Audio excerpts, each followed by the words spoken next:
Hello students. आज class +1 unit number 2 kinematics के lecture number 30 में हमारा टॉपिक है यूनिफॉर्मली एक्सेलरेटेड मोशन पार्ट 4। तो इस टॉपिक में हम कुछ न्यूमेरिकल्स ट्राई करेंगे related with uniformly accelerated motion. तो जैसा कि आप स्क्रीन पे देख रहे हो, problem number 1, a passenger is standing d meter away from a bus. The bus begins to move with constant acceleration a. To catch the bus, the passenger runs at a constant speed v towards the bus. What must be the minimum speed of the passenger so that he may catch the bus? तो अब इस statement में ये बस है, initially rest पे है ना, और उस टाइम को हमने ज़ीरो टाइम ले लिया, और पैसेंजर भी इनिशियली रेस्ट पे है। पर वो कह रहा है कि जैसे ही बस स्टार्ट हुई, तो स्टार्ट हुई रेस्ट से ना, तो बस एक्सेलरेट कर रही है और एक्सेलरेशन कांस्टेंट है। पर जो पैसेंजर है तो वो उसकी स्पीड एकदम v होगी ना, कांस्टेंट स्पीड। तो आइडियल केस है ना एक, कि पैसेंजर बस की तरफ दौड़ना शुरू कर दिया विद कांस्टेंट स्पीड v से, और जैसे ही बस मोशन में सेट हुई, और एक्सेलरेशन ये है ना बस की। अब इनिशियली दोनों के बीच में, पैसेंजर और बस के बीच में दूरी थी d। अब जैसे जैसे टाइम बीत रहा है तो बस आगे बढ़ रही है, पैसेंजर भी बस की तरफ आ रहा है। तो मान लीजिए कि आफ्टर टाइम t बस है वो B से C पहुंच गई है ना, और जैसे बस B से C पहुंची, पैसेंजर भी उसी वक्त C पे पहुंच गया। तो इसका मतलब हो गया कि पैसेंजर बस को पकड़ लिया, पैसेंजर बस के अंदर एंटर कर गया ना। तो अब यहाँ पे सोचना क्या है कि जो बस है ना, उसका मोशन तो है यूनिफॉर्मली एक्सेलरेटेड मोशन, और जो पैसेंजर है उसका मोशन है यूनिफॉर्म मोशन, क्योंकि पैसेंजर कांस्टेंट वेलोसिटी से मूव कर रहा है। और विद इन टाइम t बस ने कितनी डिस्प्लेसमेंट कवर की, x, और पैसेंजर ने कितनी डिस्प्लेसमेंट कवर की, d प्लस एक्स। ठीक है ना। अब क्योंकि पैसेंजर ने कांस्टेंट वेलोसिटी से कवर किया, तो अब यूनिफॉर्म वेलोसिटी इक्वल है डिस्प्लेसमेंट ओवर टाइम। तो अब पैसेंजर की displacement within time t d plus x है, तो वेलोसिटी है डिस्प्लेसमेंट ओवर टाइम, तो डिस्प्लेसमेंट वेलोसिटी इनटू टाइम। पर बस के केस में हम अप्लाई करेंगे s is equal to u t plus half a t square, क्योंकि बस कांस्टेंट एक्सेलरेशन से मूव कर रही है ना। अब बस ने t टाइम में कितनी डिस्प्लेसमेंट कवर की, x। ठीक है ना, ये माना ना हमने। तो अब बस के लिए इक्वेशन ये बन गई। अब इक्वेशन 2 को 1 में सब्स्टिट्यूट करिए, तो वो क्वाड्रेटिक इक्वेशन बन गई ना, ये वाली, ये क्वाड्रेटिक बन गई। अब इस क्वाड्रेटिक इक्वेशन को अगर आप सॉल्व करते हो तो ये टाइम की दो रूट्स आएंगी ना। तो अगर हम चाहते हैं कि टाइम की रूट्स रियल हो, तो v square minus 2AD must be positive और इक्वल टू 0 और पॉजिटिव, हाँ, नेगेटिव नहीं होना चाहिए अगर हम चाहते हैं कि रूट्स रियल हो। तो रूट्स रियल होने के लिए, टाइम की रूट्स रियल होने के लिए, जो वी स्क्वेयर माइनस 2AD है वो difference greater than equal to 0 होना चाहिए। इट मीन्स जो v की वैल्यू है वो √2AD से इक्वल और ग्रेटर देन होनी चाहिए। इट मीन्स मिनिमम √2AD होनी चाहिए ना। मीन्स बस को पकड़ने के लिए जो पैसेंजर है उसकी जो स्पीड है वो कम से कम √2AD होनी चाहिए। ये कंडीशन आ गई ना। अब सेकेंड प्रॉब्लम देखिए आप। The driver of a train moving at a speed v1 sights another train at a distance small d ahead of him moving in the same direction with a slower speed v2। कि एक ही track पे दो trains जा रही है ना, जो आगे वाली ट्रेन है वो स्लो है और जो पीछे वाली ट्रेन है वो फास्टर है। ठीक है। तो अब जब आगे वाली ट्रेन और पीछे वाली ट्रेन के बीच में दूरी स्मॉल डी है, तो पीछे वाली ट्रेन के ड्राइवर ने देखा कि उसकी ट्रेन की स्पीड क्योंकि ज़्यादा है तो वो आगे वाली ट्रेन को टकरा जाएगी, है ना। तो अब उसने क्या किया, he applies the brakes and gives a constant retardation a to his train. तो अब हमने शो करना है कि अगर हम चाहते हैं या वो चाहता है कि कोलिजन ना हो दोनों ट्रेन्स के बीच में, तो ये कंडीशन फुलफिल होनी चाहिए कि जो डी है ना वो greater than v1 minus v two whole square by 2a होना चाहिए ना। अब इसमें देखिए, आप सोचिए, अगर आप इंडिविजुअली देखते हो तो आगे वाली ट्रेन कांस्टेंट वेलोसिटी से चल रही है, जो पीछे वाली ट्रेन है ना उसकी वेलोसिटी इनिशियल v2 है, मगर अब जब पिछले ड्राइवर ने ब्रेक्स अप्लाई कर दी तो वो रिटार्डेशन आ गई ना, और कांस्टेंट है ए, वो गिवन है स्टेटमेंट में, ठीक है। और जब ब्रेक्स अप्लाई करनी शुरू की तो उस वक्त दोनों ट्रेन के बीच में दूरी थी डी, ठीक है ना। तो ये डी जो है ना वो है separation between the two trains, initial separation between the two trains with respect to each other. अब जो पीछे वाला ड्राइवर है उसको अपनी ट्रेन की वेलोसिटी क्या करनी है, कम, है ना, और उसको अपनी ट्रेन की वेलोसिटी कम करके कितनी लेके आनी है, v1 के इक्वल, कितने डिस्टेंस में, d डिस्टेंस में, ठीक है। तो जब पिछली वाली ट्रेन की वेलोसिटी आगे वाली की इक्वल हो जाएगी ना, तो दोनों के बीच में जो गैप है वो सेम रहेगा। अब इसको हम, क्योंकि जो इसका मतलब दो जो ट्रेन्स है उनके बीच में जो दूरी d है वो रिलेटिव टू ईच अदर है ना, तो यहाँ पे रिलेटिव वेलोसिटी, रिलेटिव मोशन का कंसेप्ट अप्लाई करते हैं। तो initial relative velocity of faster train with respect to slower train क्या होगी, v1 माइनस v2। और फाइनली कोलिजन को अवॉइड करने के लिए क्या होना चाहिए कि जो पिछली ट्रेन है ना,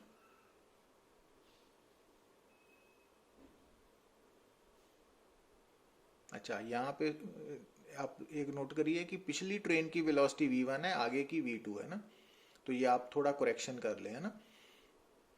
यहाँ पिछली वाली ट्रेन की वेलोसिटी v1 है, आगे वाले की v2 है ना, और v2 लेस देन v1 है। अब जो फास्टर ट्रेन है v1, उसको ड्राइवर ने स्लोअर करना है और उसको रेस्ट पे लाने की नहीं जरूरत, उसको कितनी वेलोसिटी पे लाने की जरूरत है, v2 के बराबर। तो अगर फास्टर ट्रेन की वेलोसिटी v1 से कम करते करते करते v2 हो जाए, तो दोनों ट्रेन्स के बीच में फाइनल रिलेटिव वेलोसिटी क्या हो जाएगी, 0, है ना। तो मान लीजिए ये सब कुछ कितनी रिलेटिव डिस्प्लेसमेंट में हुआ, SR में। अब क्योंकि आगे वाली ट्रेन की एक्सेलरेशन 0 है, पीछे वाले की एक्सेलरेशन -a है, -a क्यों, रिटार्डेशन है ना। तो अब इसका मतलब relative acceleration of faster train with respect to slower train क्या होगी, this acceleration minus this acceleration. अब इसकी तो एक्सेलरेशन 0 है, तो -a माइनस 0 मीन्स -a, है ना। तो अब जो v² minus u² is equal to 2as है ना, उसको हमने इस फॉर्म में रिलेटिव में लिख लिया ना। अब यहाँ पे वैल्यू सब्स्टिट्यूट की तो SR आ गया। अब ये SR क्या होना चाहिए, d से कम होना चाहिए। अगर आप चाहते हैं कि कोलिजन ना हो तो जो SR की वैल्यू है वो लेस देन d होनी चाहिए, ताकि दोनों ट्रेन्स आपस में टकराए ना। तो इसका मतलब d की वैल्यू इस कंडीशन को फुलफिल करनी चाहिए, ठीक है। तो आप ध्यान से सुनना कि यहाँ पे आगे वाली ट्रेन की वेलोसिटी v2 है और पीछे वाले की v1 है, फास्टर ट्रेन पीछे वाली है ना। अब यहाँ पे देखिए प्रॉब्लम 3 में,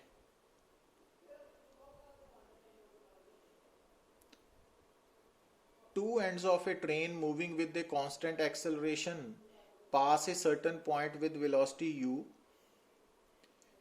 and v. Show that velocity with which the middle point of the train passes the same point is, है ना। अब ये देखिए आप, ये हमने ट्रेन मान ली, ट्रेन का इंजन ए है और बी जो है गार्ड रूम है ना, B back side of the train B है, इंजन ए है और लेंथ एल है ट्रेन की हमने, तो सी मिड पॉइंट मान लिया ट्रेन का। अब ये पी पॉइंट मान लीजिए कि साइड पे एक इलेक्ट्रिक पोल है ना। अब जैसे ये ट्रेन का एंड ए, जो स्टार्टिंग पॉइंट है ना, ये जब ये स्टार्टिंग पॉइंट ए ट्रेन का इलेक्ट्रिक पोल पी को क्रॉस कर रहा है, उस वक्त ट्रेन की वेलोसिटी है यू। ठीक है। अब क्योंकि ट्रेन एक्सेलरेट कर रही है, तो जैसे जैसे ट्रेन आगे बढ़ेगी तो पी पॉइंट को मिडल पॉइंट भी क्रॉस करेगा। अब इस डायग्राम में मिडल पॉइंट ट्रेन को, जो ट्रेन का मिडल पॉइंट है ना, वो पॉइंट पी को क्रॉस कर रहा है ना। तो अब ट्रेन की वेलोसिटी यू से बदल के कैपिटल वी हो चुकी है ना। पर अब देखिए, यू से वी होने तक जो ट्रेन है उसने कितनी डिस्प्लेसमेंट कवर की with respect two point P, L/2 ना। जो इंजन है वो पी पॉइंट से कितना आगे जा चुका है, L/2। तो इसका मतलब अगर हम इन दो पॉइंट्स के बीच में equation v² - u² = 2s apply करें, तो अब यहाँ पे ये फाइनल वेलोसिटी है, ये इनिशियल है, और डिस्प्लेसमेंट L/2 है। तो ये इक्वेशन बन गई ना, ये वाली। ठीक है। अच्छा, ट्रेन तो आगे बढ़ रही है टाइम के साथ।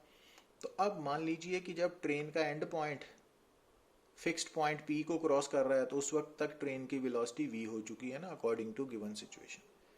अब फर्स्ट और थर्ड केस में देखिए डिस्प्लेसमेंट कितनी है, L, है ना। जो A पॉइंट है वो P पॉइंट को कितना पीछे छोड़ चुका है, L। तो अब अगर हम फर्स्ट और थ्री के केस में यही इक्वेशन अप्लाई करते हैं तो ये रिजल्ट बनेगा ना। अब आप इक्वेशन 1 और 2 को सॉल्व करना है आपने। कैसे करना है, डिवाइडिंग इक्वेशन 1/2, तो वहां से हमने v की वैल्यू निकाल लेनी।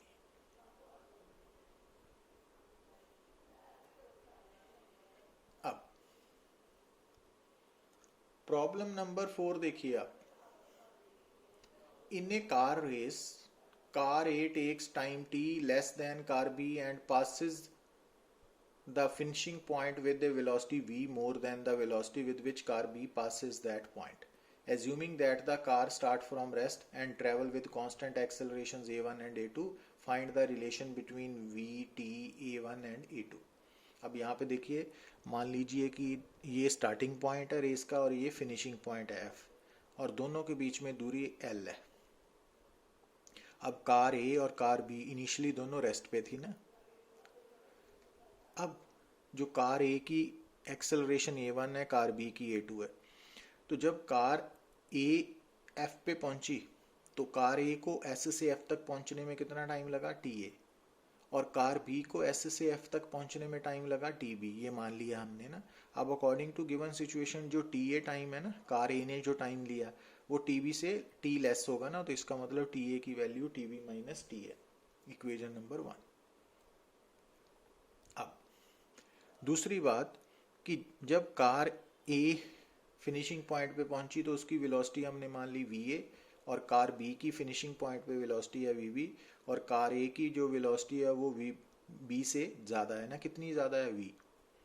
तो इसका मतलब VA की वैल्यू VB + V है ना। ये दोनों सिचुएशंस हमें गिवन है, तो इनको इक्वेशन में हमने कन्वर्ट कर लिया।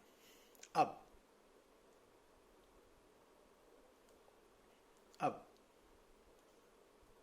देखिए, अब अगर हम कार A के लिए ये वाली इक्वेशन अप्लाई करते हैं, V = U + AT, तो अब U तो 0 है ना, A के लिए भी और B के लिए भी। तो अगर हम ये इक्वेशन दोनों कार्स के लिए यहाँ पे अप्लाई करते हैं इस डायग्राम के अकॉर्डिंगली, तो VA की वैल्यू क्या होगी, A1 TA, और VB की वैल्यू क्या होगी, A2 TB, है ना। और अगर हम इक्वेशन नंबर 4 3 में से 4 को सब्ट्रैक्ट करते हैं ना, तो ये इक्वेशन बन गई। अब VA - VB इक्वेशन नंबर, तो ये बन जाएगी ना, क्योंकि VA - VB ये कैसे आया, ये देखिए ना, VA - VB क्या होगा, V। समझ आई ना इक्वेशन, तो ये बन गया। अब TA TB में रिलेशन निकालने के लिए हम क्या करेंगे कि दोनों कार्स ने सेम डिस्प्लेसमेंट कवर की है इन डिफरेंट टाइम्स, है ना। तो S = UT + ½ AT² इक्वेशन को यूज करेंगे, तो दोनों के लिए S L के इक्वल है, और वहां से हमने ये इक्वेशंस आ गई ना। अब इनकी रेशो ले ली हमने, या इक्वेट कर लिया दोनों को, तो ये फार्मूला तैयार हो गया। अब यहाँ से TA की वैल्यू हमने कहाँ पे सब्स्टिट्यूट कर दी, जो इक्वेशन नंबर 1 थी ना हमारे पास, ये वाली, तो यहाँ पे सब्स्टिट्यूट कर दी, तो हमारे पास रिजल्ट क्या आ गया, तो वहाँ से टीवी और टीए की वैल्यू निकल आई। अब इस टीवी और टीए की वैल्यू को हमने क्या करना है, यहाँ पे सब्स्टिट्यूट कर देना है। तो ये फाइनल रिजल्ट है between we T A1 and A2। ठीक है ना। तो ये इक्वेशंस को कैसे बनाना है वो मोशन की नेचर से पता चलेगा। तो उन इक्वेशंस को सॉल्व करना ये एक जनरल मेथड है, मींस इसमें फिजिक्स का कोई रोल नहीं है। इसमें आपकी अंडरस्टैंडिंग, कंसेप्ट क्लैरिटी, मैथमेटिक्स पे होल्ड, ये सारा कुछ आपको अप्लाई करना आना चाहिए। प्रॉब्लम 5 में देखिए आप, a car accelerates from rest at a constant rate A for some time, after which it retards at constant rate B to come to rest. If the total time lapses t second, evaluate the maximum velocity reached and the total distance traveled. तो हमने इसके लिए ना graph draw कर लिया कि क्योंकि initially body rest पे थी और फाइनली भी रेस्ट पे होगी, तो हमने मान लिया कि शुरू के t1 टाइम के लिए ये कांस्टेंट एक्सेलरेशन a के साथ एक्सेलरेट हुई और उसके बाद रिटार्डेशन हुई -b लिख लिया ना। तो टोटल टाइम अगर t कैपिटल T है तो जो सेकेंड टाइम है जिस टाइम के लिए ये रिटार्डेशन हुई वो t - t1 हो गया ना। अब क्योंकि ये vt ग्राफ है तो o से लेके a तक जो स्लोप है वो एक्सेलरेशन a को रिप्रेजेंट करेगी और a से लेके c तक की स्लोप रिटार्डेशन -b को ना। अब स्लोप परपेंडिकुलर ओवर बेस भी होता है ना, तो वहाँ से OA लाइन की स्लोप v/t1 है और एक्सेलरेशन के इक्वल है, तो वहाँ से t1 की वैल्यू आ गई। इसी तरह जो AC लाइन की स्लोप है वो नेगेटिव होगी और नेगेटिव रिटार्डेशन -b के इक्वल है ना, वहाँ से हमने t - t1 की वैल्यू निकाल ली। अब अगर आप इक्वेशंस 1 2 को ऐड करते हो तो वहाँ से v की वैल्यू आ जाएगी। तो ये मैक्सिमम वेलोसिटी है ना v। और उसके बाद अगर आपने टोटल डिस्टेंस कैलकुलेट करना है तो एरिया अंडर वीटी ग्राफ निकाल लेना है हमने। तो half into base into perpendicular. अब बेस कितना है t और परपेंडिकुलर v, तो वहां से हमने जो इक्वेशन 3 से v की वैल्यू निकाली वो सब्स्टिट्यूट कर देनी। Got it.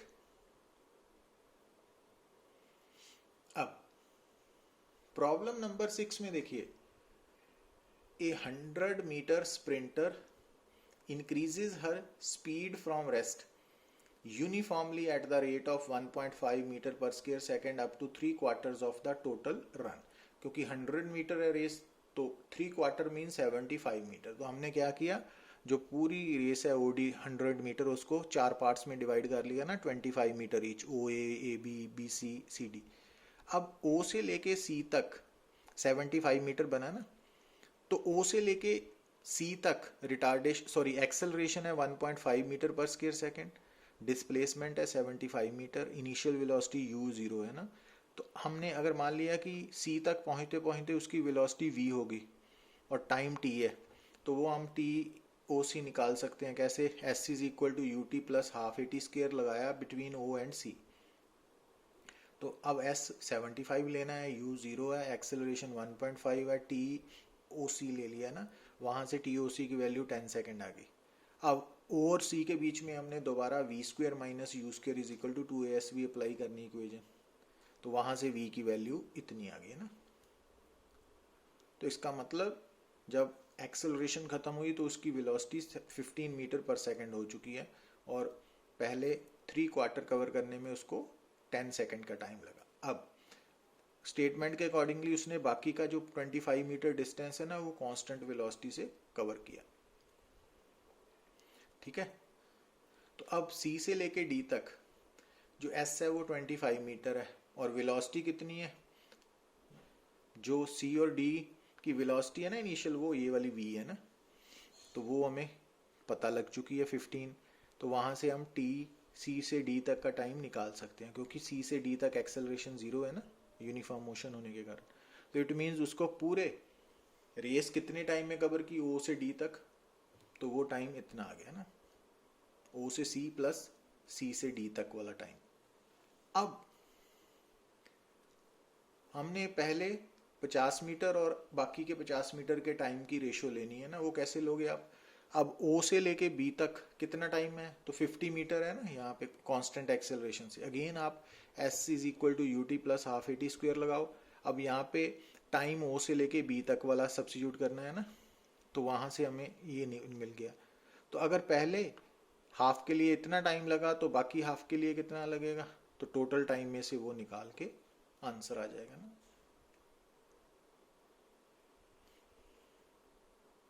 मतलब आपको सिचुएशन को इलेबोरेट करना पड़ेगा स्टेटमेंट को समझने के बाद, और उसके बाद आपको पता होना चाहिए कि ये कौन सा मोशन है, किस पार्ट में कौन सी इक्वेशंस अप्लाई करनी है, तो ये समझ होनी चाहिए। So thank you very much.